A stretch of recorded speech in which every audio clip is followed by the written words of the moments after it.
You're my sweetest addiction. You're my strongest inspiration, and I love you.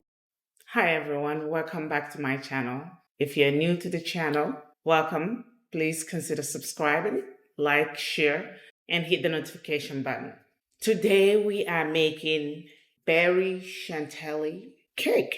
Let's talk about some of the importance of this cake. The Berry Chantilly Cake is a delightful dessert that has gained popularity for its light texture, fresh flavors, and stunning appearance. The cake is believed to have French origins, stemming from the use of chantilly cream, a sweet whipped cream enriched with vanilla and sugar. However, the exact history and origin is kind of iffy, and it has been popularized and adopted by various cultures. In the United States, the Berry Chantilly cake became widely popular through the bakery department of Whole Food Market. They created their version of this cake, which features layers of light and airy cake, fresh berries, and a rich chantilly cream made from mascarpone, cream cheese, or a mixture of both. It has become a sought-after dessert for celebrations and special occasions, though not tied to any particular holiday or tradition. Its fresh, light taste and beautiful presentation makes it a favorite for spring and summer events, such as weddings, anniversaries, and birthdays. Anyhow, let's get back into the business of baking the cake.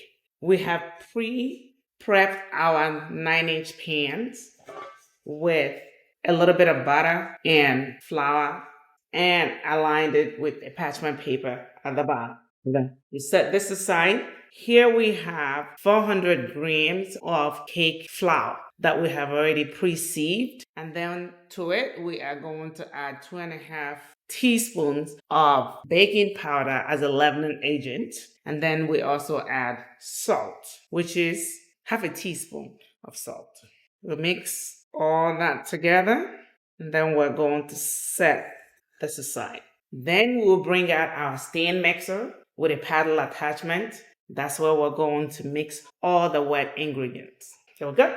In the bowl of the stand mixer with the paddle attachment, we are going to combine 216 grams of homemade unsalted butter that has been at room temperature. We beat it initially at low speed and then increase the speed. To this butter, we are going to add 2 cups of stevia or any sweetener of your choice, or trivia.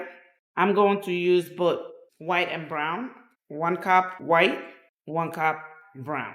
And then we will add 4 eggs, which we've already prepped, and a tablespoon of vanilla extract and 3 tablespoons of olive oil or any oil of your choice. Here we'll go with the cup of white. And then the brown. Just wanted to show you. This is looking good, but you want to make sure that you scrape it to get all the sweetener at the bottom. Then we continue. Now we are going to start adding the egg one at a time. 1, 2, 3, and 4. We are going to stop and scrape the bowl again, ensuring that everything is combined properly. Reason why we scrape the bowl, you do not want a lump of sweetener at the bottom. We want everything to be uniformly mixed. And then at this point, we are going to add the 1 tablespoon of vanilla, and we are going to add 3 tablespoons of olive oil. The oil gives it a whole lot more richness. All right, our mixture is ready. Now we are going to combine everything. We have 1 cup of whole milk. This is an A2 milk. We are going to start with the flour in 3 parts, then the milk. We start with the flour and we end with the flour. You want to do this slowly so that the flour dust doesn't go all over the whole place. We just want to add it such that it barely combines, because we do not want it to over whisk and form a doughy mixture, because the longer you mix it, the more likely the gluten will form. So we don't want that. We don't want it to be bread. It is important to use cake flour in this, because if you use regular flour, the consistency may be different. Now what we're going to do is to divide the batter into two. We want to measure to make sure that we have equal amount. They are about 720 grams each. We use the offset spatula to smoothen it out. We have our cake strips here, which we have already dampened. We place our cake strips, which have been pre-dampened, and we tighten it around. This just helps the cake bake evenly. Now we are going to put it in the oven, which we have already preheated at 350 degrees. We are going to put it in there and let it bake for about 40 minutes or until the tester comes out clean. Our cake is done. We are going to take it out of the oven. The skewer came out clean. Oh, look at that. It is so good. It looks beautiful. We are going to let it cool for a minute. While the cake is cooling down, we are going to start our frosting and jam syrup. Now we are making the fillings. We'll first start with the jam. This is a strawberry jam. So we're gonna use the strawberry jam, mix it with about 2 tablespoons of water, warm it up, that we're gonna use as a base for the filling. So here we go. We'll start with half a cup of strawberry jam. Then we add the 2 tablespoons of water, just plain water, and then mix. You can use any type of berry jam that you like. Raspberry, strawberry, blueberry. It's entirely up to you what you want.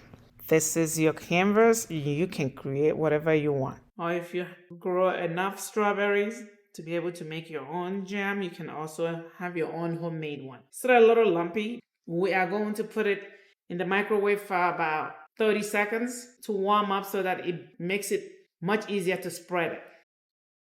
Our strawberry jam has warmed up. We are just going to set it aside and then put together our mixed berries in a bowl. I've already pre-washed all the fruits. I have 8-ounce sliced strawberries, 6-ounce raspberry, 6-ounce blueberry, and about 6-ounce blackberry. So we are going to toss this here. Then we're going to add the blueberry, the blackberry, the raspberry. Be careful with the raspberry. Be careful with the raspberries. They are very delicate. To really bring out the flavor, I have zest of lemon with 1 medium lemon and the juice. I'm going to combine it with the berries and then mix. It smells really great. That lemon really helps bring out the flavor. And all these berries like acidic environment anyway when you're growing them. So lemon being acidic. Now we're going to set this aside. We are going to start our frosting. We're going to use mascarpone cream cheese to do this. This is a much lighter cream cheese compared to regular cream cheese. So we're going to use 2 8-ounce container of mascarpone, and we're going to just scoop it in here. This is going to be a thick frosting that we're going to lighten up using a whipped cream. So we add 16 ounces, and then we add 8 ounces of room temperature cream cheese. This is so creamy. It is so good. Using a paddle attachment, we are going to whisk them together. And then we're going to add 3 cups of powdered stevia. I powdered the stevia by blending in a coffee grinder just to get it powdered. So now we are going to add it 1 spoonful at a time. This is where you can make this as sweet as you want it to be. This is good. This is the right amount of sweetness for me. Look at that. We're gonna set this aside. This is 2 cups of heavy whipping cream. We're going to pour it in here.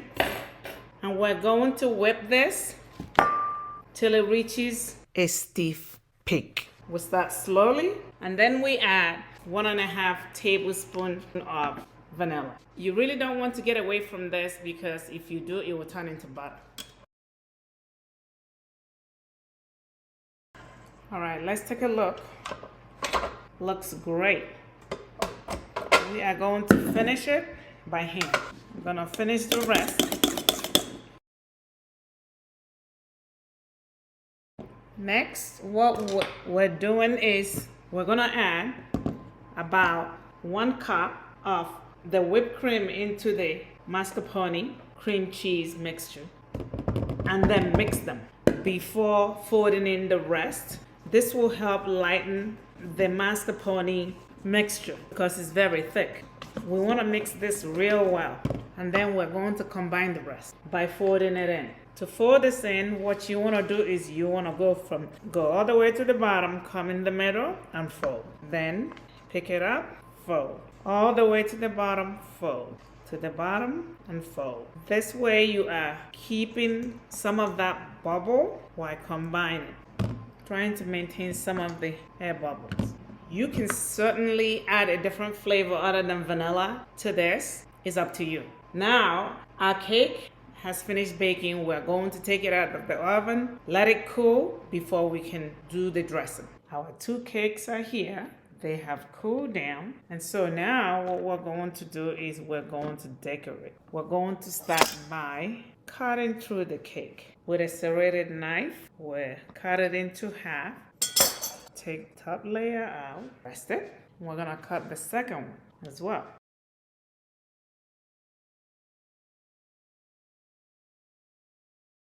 I'm using a cake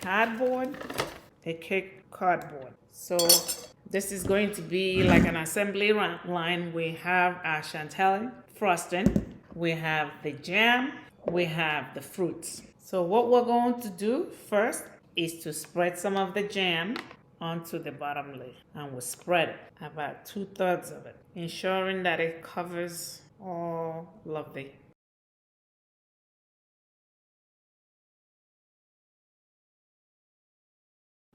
Then we're going to add the chantilly frosting. I'm using an offset spatula just to spread it. This is just to even it out.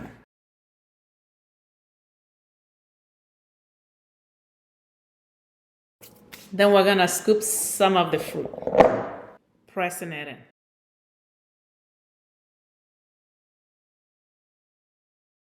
Then we add another layer, and then we'll repeat by spreading the jam spread, then the chantilly, then the fruit, and then the next layer.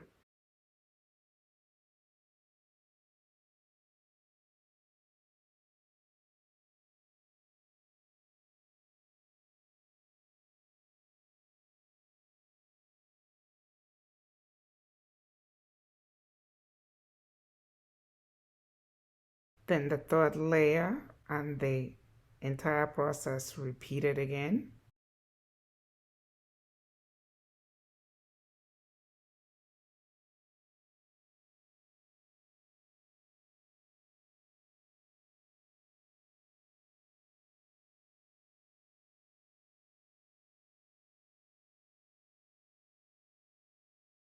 And then finally, the top layer. For the top layer, we only place the chantilly frosting, the leftover fruits, and any garnish that you want to use on top. If you have extra jam syrup, you can drizzle it.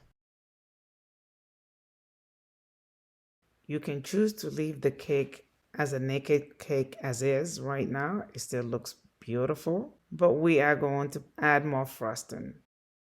This is truly relaxing and therapeutic. Then we're gonna slabber some with an offset spatula, using it to push back any fruit that is sticking out and filling in any hole.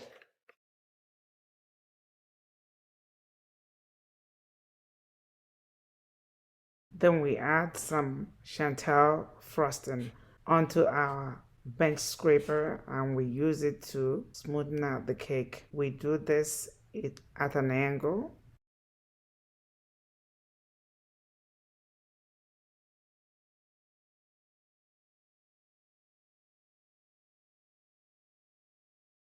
and slowly use it to clean up the cake.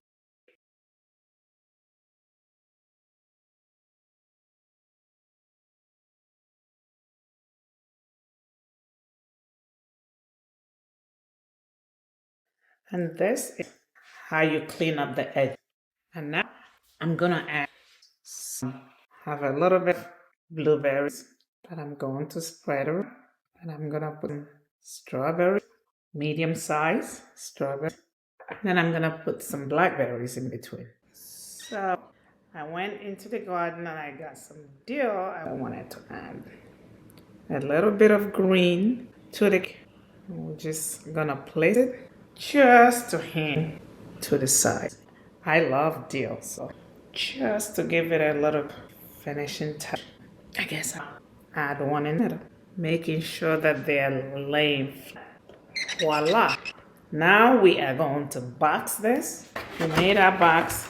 This is a pretty heavy cake because of all the fruits that are in it. So you want to make sure that the box is secure.